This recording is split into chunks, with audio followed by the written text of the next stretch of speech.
وهذه قصة على شاب في في منطقة الهدى في مكة، بين مكة والطائف. منطقة الهدى اللي جاها منطقة جبال وفيها قرى متناثرة. نعم. والولد هذا عايش يعني في ظل أبوه وأمه وظروفهم صعبة جدا يعني. نعم. بل إن السور اللي يسور البيت برشومي، شوك البرشومي. نعم. من ظروفهم يعني، ترى شوك البرشومي هذا يستخدمونه يسورون فيه. أنا سبحان الله، الله يعزكم الحوش. فيقول أبي أخذ الثانوي عشان أشتغل وأتوظف أرد شيء لهذه. ما عندنا راتب، إحنا كنا أول على بذور ولا على زراعة بسيطة، لكن الأمور تغيرت الآن. نعم. فأخذت الثانوي بتقدير جيد جدا. كان أبوي حريص إني أسجل في أحد الجامعات القريبة، أما في جدة ولا في الرياض. أنا رفضت، قلت أسهل طريقة عندي العسكرية.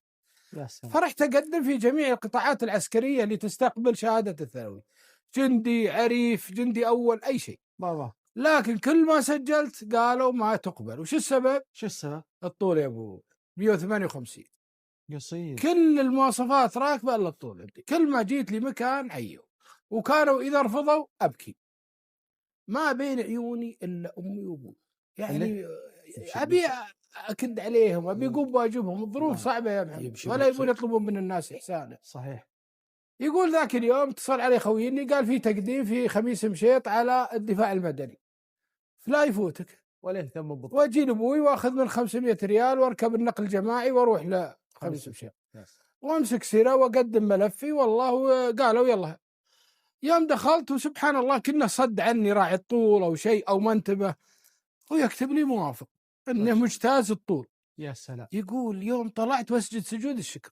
ما شاء الله. الباقي انا متاكد من تماريني واسئلتي. يقول وانجح في الدوره هذه. قال والله يحييك، بكره ولا بعده تجيب ملابس كنت تتوكل على الله تستلم. الدوره مدتها شهرين الى 3 وتخرج عريف. نعم.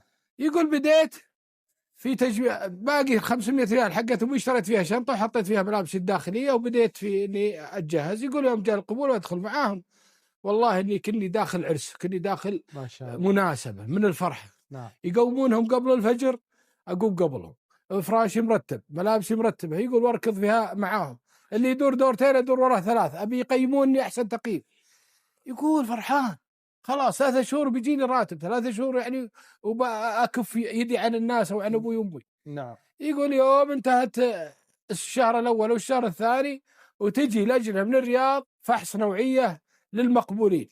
فحص النوعيه يجون يختارون عينات عشوائيه ويتاكدون انهم اختيروا حسب النظام. فوقع الاختيار من ضمن من وقع عليهم 7 اشخاص، انا واحد منهم. سبحان الله. يقول يوم جيت قالوا قلت ايش عندكم؟ قالوا فحص نوعيه. ايش فحص نوعيه؟ قالوا بنشوف هل الاختبار اللي تم عليك صحيح ولا لا. ايوه. يقول واجد معي في الدوره، بس اسمي طلع ثاني واحد. لا حول ولا قوه. يقولوا الفحوصات كلها يوم جت طول ولا انا نزل الميزان لانه 158. قالوا انت من قبلك انت جايب واسطه ولا تعرف راعيها؟ قلت والله ما جيت بواسطه، اني قبلت مثل. قالوا توكل على الله، خذ شنطتك كنت مرفوض بالدوره. هذا بعد مرور شهر ونص او شهرين. يقول والله انه من مزع قلبي. وش أسوأ ما يمر في الانسان من احباط ومن سوء مر فيه. نسأل الله العافية. اروح للقائد حقهم قاعد تبكي عنده يعني، يا والله العظيم اني في حاجه. والله قال والله قبلنا غيرك. يقول انا وياه في شد ما قدرت، قعدت اخذت شنطتي وجيت احرج عليه عند اخوياي. قالوا ايش فيك؟ قلت والله طلع انت يرفضوننا كلنا الا انت اللي. قلت الشكوى الشنطه فيها ملابس انا ما استخدمتها، اشتروها ابي لي تذكره ارجع لها لي في باص. يقولوا يتزودون عليها جزاهم الله خير، يشترونها من 200 و 250 ريال واخذها انا بالفلوس بس عشان ارجع في النقل الجماعي. محبط، برجع لأهلي وجماعتي كلهم. تعرفون الإنسان اللي يرجع مرفوض عند جماعته وقبيلته قالوا الفاشل هو، ما ينظرون الأمر ثاني. الظروف. يقول عيني على قزازة الباص راكب والله إني أبكي، ما غير ناظر هالجبال يعني منظر. يقول ما أدري شو في محبط. نعم. يقول وصلت للهدى على الساعة 1 في الليل مع الباص، أخذت لي سيارة دباب ووصلت الهدى. يقول ما أقدر أدخل القرى لأن ما في سيارات، القرية بيني وبينها 7 كيلو، ال7 كيلو في الجبال عن 25 كيلو. فاضطريت إني أقعد في ستيشن في محطة أنام فيها، إذا جاء الصبح أدخل مع اللي يدخلون. يقول أم رحت وأخذت لي سندويشة وكلتها وقعدت. يوم جت صليت الفجر وأخذت لي ساعة ونص. ويوم باح النور يقول أنا أقعد على الدرب. نعم. يجي هاك الجيب الجديد فيه رجالين يشروا الحاضرين يوقفون عندي، انا اشتري لهم ترى. قلت تكفى دخلوني داخل. قال اركب. قاموا يسالوني قالوا انت من اهل القريه؟ قلت إيه. قالوا وش تشتغل؟ قلت والله انا كنت مسجل عسكريه ولكن ما قبلوني. وقال كم عدد القرى هنا؟ يقول اعطيته عدد القرى اللي موجودين. وشلون تروون الماء؟ قلنا احنا نروي الماء عن طريق الوايتات تامنه لنا الدوله، يعني في الاسبوع وايت او ويتين. قال تخبر احد عنده وايت؟ انا خابر ولد عمي عنده وايت وخربان. قلت انا ولد عمي عنده وايت واقدر. قال انت تقدر تامن؟ قلت قال احنا عندنا مناقصه سقيا هالقرى كل اسبوع وايتين كل قريه، ونبي واحد يكفينا هالموضوع هذا. تدل القرى؟ قلت ادلها. انت صادق؟ قلت صادق.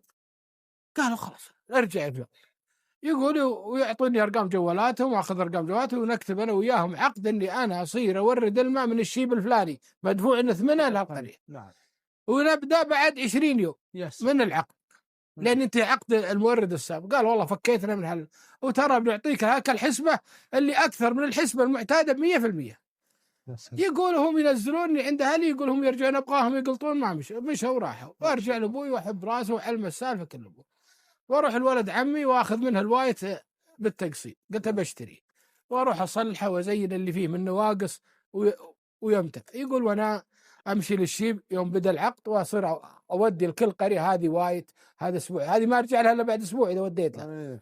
يقول والله يوم بدت الامور تزيد احتجت وايد ثاني يعني بعد حوالي 4 أو 5 شهور ما شاء الله. يقول له بقى عندي 50,000 ريال واروح المعرض سيارات في الحويه. وقال لي هاك الوايت اللي باي. قلت بكم؟ قالوا ب160. قلت هذه 50 والباقي اجيب لكم بعدين بس عربنت. يقول يوم طلعت ولا في مضاربه بين رجال وبين 3 رجاجيل، هذين ال3 معتدين عليه واضح، بس انا جيت افك بينهم، احاول افك احاول معه، هذا متسلطين عليه. يقول اقوم اطب معه، يقول ونضربهم. يقول جت الشرطه وخبتنا انا وخويي هذا اللي ما اعرفه وال3 ويحطونا في السجن في غرفه واحده، انا في خويي في طرف وال3 في طرف. طب معهم ذا القصير. يقول الرجال جزاه الله خير قام يتشكر. قلت والله ترى انا جاي افزع بينكم، لكن يوم شفتهم فوقك. لكن الشاهد يقول شافني كل شويه اخذ التلفون وادق على اخوي، لا تنسى الوايت وده هنا وده هنا. يقول علمه ما بالمشروع يروح مني. قال انت ايش تشتغل؟ يقول علمه قصتي كلها. قال ايش جابك هنا؟ قلت والله اني معرب في وايت وهذا قصتي. قال خير ان شاء الله. يقول خذنا يومين تنازلنا عن بعض، سوينا افراج، اطلقنا سراحنا. هو سيارته برا انا ما معي سياره. نعم. قال اركب معي. وين المعرض اللي اشتريت من الوايت؟ قلت هذا احنا قريبين من المعرض. يقول يوم وصلنا ودخل المعرض قال وين السياره اللي اشترى الوايت؟ قال هذا الولد. قال هذا الوايت. الوايت طبعا ترى بعض الناس يقولون صهريج اللي هو يشيل الماء.